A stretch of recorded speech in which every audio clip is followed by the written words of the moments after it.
Hello, this is Joseph Carlson, and this is episode 131 of Gaming with Grief, and I'm calling this episode the Last Campfire Review.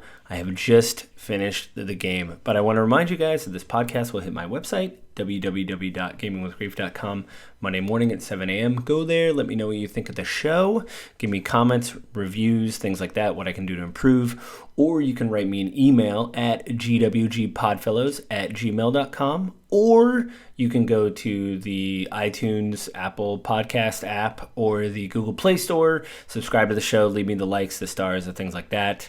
And you can find me on Twitter at JustLittleJoe. So go there to give me all your review feedback and stuff like that. Again, what you think of the show and things like that. I was working on The Last Campfire. It seemed like most of the playthroughs that I saw online when I was kind of planning this episode out, so that it would take 4 or 5 hours to beat the game. My final game clock was set at 9 hours and 20 minutes.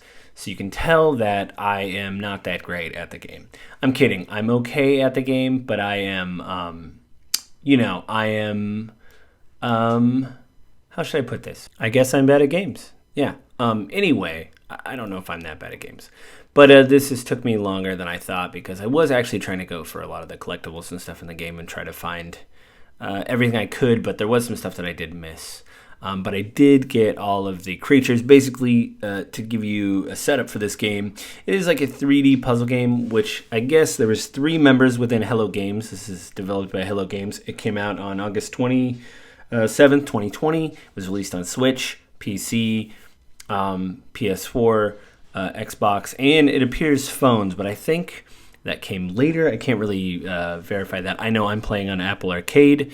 But basically, it was developed by 3 people in Hello Games. Hello Games is the same company that brought you No Man's Sky, that had a massive turnaround, a big space sim. Anyway, it was developed by 3 people inside the company, and they really based it on storybooks from what I could read.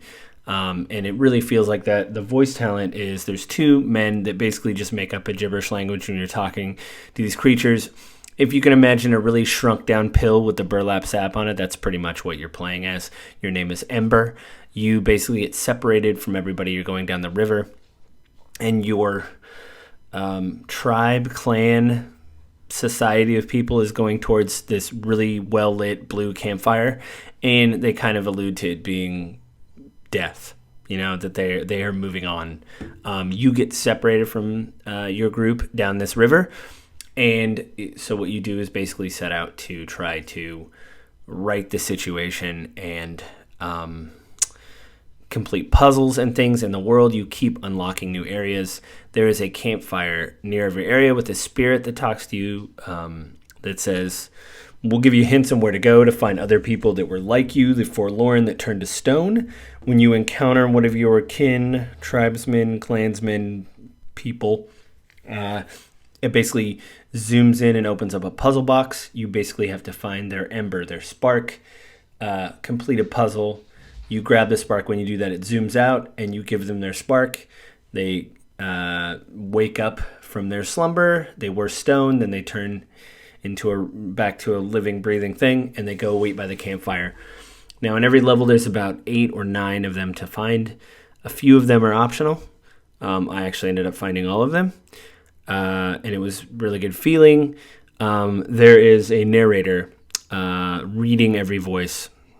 You basically speak in this weird gibberish language. But her name is Rachel August, and she's only been in a short film that won an award in LA. But this is, I think I said early in my other review, my early impressions, that, being American, you obviously hear people with an accent and you think to yourself, oh man, this person sounds really intelligent. Wow, they sound so amazing. But I don't think that's it with Rachel August. I think, as I said before, if you know how to use your voice, that is more important than, pretending to be something. And I think she does this great way of, like I said before, they believe that they were, the developers really wanted to follow folklore and kind of make it sound like a fairy tale, and everything she reads has this kind of written, she talks about Ember in the third person. They were very scared. They did this, they did that, and kind of moves the story along. She does slight things to her voice. I couldn't find information on her. There's very little on IMDb, but I believe she's Irish or Scottish, or she's doing an accent for the project. But it is amazing juxtaposition of her voice and what it gives to the performance and how you feel, even doing this fairy tale read, she's giving sadness to certain creatures or happiness, or, she does the voice of a toad and slightly changes her voice, or this. Basically, it just presents this incredible picture. Now, to be honest, what they were really talking about was death. Like I said, none of them really want to move on. In every area, there's like a safe place that they stay by this campfire, not hide. They stay there. Many of them talk about how it's very warm by the fire and they don't want to move on. They want to stay here with their friends. And then you meet the Forest King, which you find out later. Full spoilers, by the way, because I'm talking about this whole game. You find out the Forest King later is this mechanical thing that one person like yourself called the Wanderer, who you've seen in the distance, is controlling. And you talk to him, and then he says, I didn't want to move on. And I've kind of lost, what do I do? There were so many people. I just wanted to be safe. I didn't want people to be scared. And I just gave up hope. And that's the last puzzle box in the game. You watch him become stone before your eyes. You pat him on the shoulder, and then it goes into a puzzle box. You find his spark. This isn't a new mechanic. Later, different points in the game, you find the spark of a cook who doesn't want to cook anything. It's a turtle, and he's out of his shell, and he uses his shell as like this weird hut, which I really like, this weird tent hut. He's really adorable. You find him some material, the turtle, because he's kind of lost the will to cook. You go through a puzzle box, find his spark, and you actually find some new ingredients for him to use. So he gets very excited about cooking with something different. So it's stuff like that. You do this with the Wanderer. You find his spark, basically, and the narrator, Rachel August, is just narrating while you're doing this, that he wanted to keep his feelings separate. He didn't want people to get hurt. He was afraid to move on, but he didn't know what to do now. All that kind of stuff is really, really cool, and it just gives this really melancholy atmosphere to what's going on. I didn't read any reviews before I did this because I didn't want it to affect my review. But the thing I thought was interesting was people said, this is just a chill puzzle game. And it is. Some of the puzzles are chill.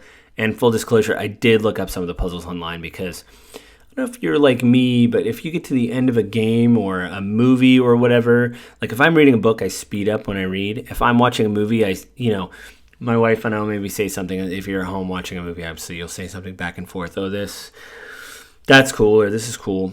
But if it gets to the end of a movie and I'm really into it, I get more and more quiet and I lean in. A game, I skip collectibles and I just want to get to the end, which is what I did with this. I found out the Forlorn just because I was kind of really close, and I think I looked at a walkthrough and how far I was until the end, and I found the last two forlorn creatures that I was going to find. I found them and did the puzzles and basically found all of them. But there is journal entries that is this poem or story that the narrator also reads, and it's really good. But it was hard to find some of the pages and some of the puzzles. Again, when I was getting to the end, I sped up and wanted to finish it. But I think reading the few reviews and stuff that I read about how it's a chill game, I got the sense that there was more melancholy and a little bit of, I hate to quote Smashing Pumpkins, but there was a little bit of sadness, melancholy and sadness in the review.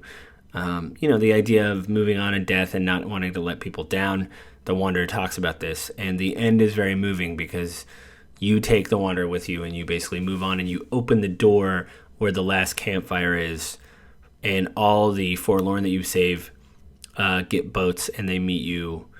It just basically shows you all go to the same campfire. The camera pulls up and you see the sky, and it basically said this is where the forlorn go when they lose their spark, lighting the ways for others so they can move on. And it's just a really amazing game. No Man's Sky obviously had its ups and downs, and it was a big AAA release. I played it and bounced off No Man's Sky.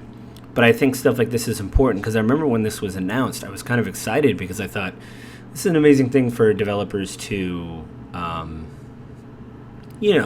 take a chance and do something smaller. They allowed 3 people in their company, which I don't I don't know how big No Man's Sky is. I know when they were working on, or Hello Games, I know when Hello Games was doing No Man's Sky, they were a smaller team. I don't know if they've ballooned, if they contracted stuff out, but this does have like a real small feel. The credits take a few minutes to go by. There was 3 main developers. They only had 2 people QCing. There's 3 voices. The 2 male voices pretty much just do a kind of gibberish, through the, while you're talking to them and things like that. And I think it just generally gives you this good and sad feeling of, for longing. You don't want to move on, like the Wanderer. But it feels good in the end.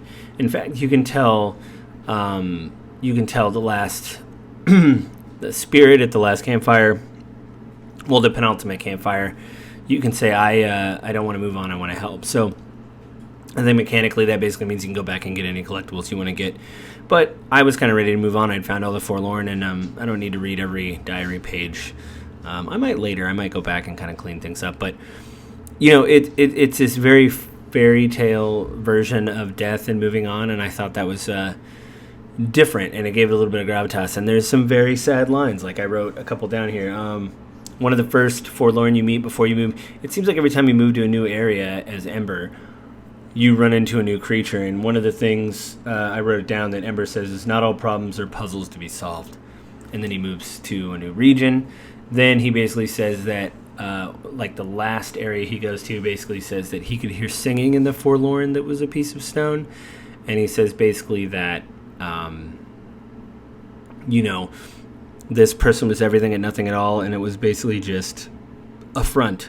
And I think maybe that's a cyclical thing of, like, maybe he'd been through this before, or maybe it was somebody who was just sad, who said, I don't know, I'm not really sure.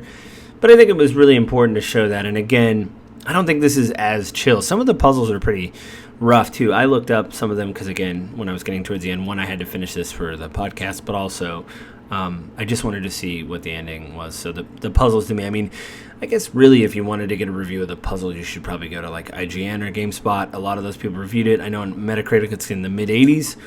I got it on Apple Arcade because it's included, and I'm paying for Apple Arcade, so why not use the thing that I'm paying for as part of my subscription. But yeah, I definitely, if you can check it out, check it out. I've ruined some of the game, but not all of it. Again, the puzzles are very good. The real big head scratchers. My wife downloaded it as I was finishing it a few hours ago, and she was very excited about, very excited about playing the game. She's like, wow, it looks really adorable. They do an amazing job of designing pigs in this game where they look adorable. They give them little hoodies. And if you think you've seen everything that's cute, wait until you see a pig in a hoodie. Pretty adorable. That's kind of a quick review, but I really think it was a good game. And I keep hearing the music too. And I was going to try to up my production value and like include the music in this review. But I read online that it's kind of iffy if you can use music in your review, if you have rights to it. I don't want to get sued. Check out the soundtrack for The Last Campfire, though. You can purchase it or you can listen to it on YouTube. I guess it's on a donation system. It's on Bandcamp. And I actually didn't write down the composer. But I keep getting the puzzling. Every time you go to a puzzle room, there's like the same sound, and I keep hearing that in my head every time I go into a puzzle or something like that. So yeah, listen to the soundtrack, support the game, and whatever system you have, it's on everything. It's on tablets, it's on phones, it's on Switch. I saw some walkthroughs on the Switch. It looks like it runs pretty well. The game has kind of like a Pixar art style, very whimsical. Anyway, yeah, it's short but sweet. It was a beautiful game. Thank you, Hello Games. I'll definitely wait to see if Rachel August does any other voiceover, because I definitely want to be there for that. She has an amazingly, again, her voice is good, but she knows how to use it, and that is more important than just saying something fancy. So, short but sweet this week, guys. Next week, I don't really know. I have a couple things in the hopper. It is a holiday. But I think, I don't think I'll have a review ready, but I think I'm going to talk about some gaming and grief news. So, maybe not so good. Anyway, I think that's it this week, guys. So have a good week. Be safe, but I want to remind you guys before we leave that this podcast will hit my website, www.gamingwithgrief.com, at Monday morning at 7 a.m. Go there, leave a comment, let me know what you think of the show. Or you can go to gwgpodfellows@gmail.com. Drop me a line. Again, let me know what you think of the show, what I can do to improve, how you heard about the show. Or you can go to iTunes or the Google Play Store, subscribe to the podcast. There, it is the Gaming with Grief podcast with Joseph Carlson. It is a black, smoky background. You can find it there. Or you can find me on Twitter at JustLittleJoe. So go to those places, interact with me there. I'll try to get better about, basically just promoting myself. So I think that's it. Be safe this week, and I will talk to you guys again next week. Bye.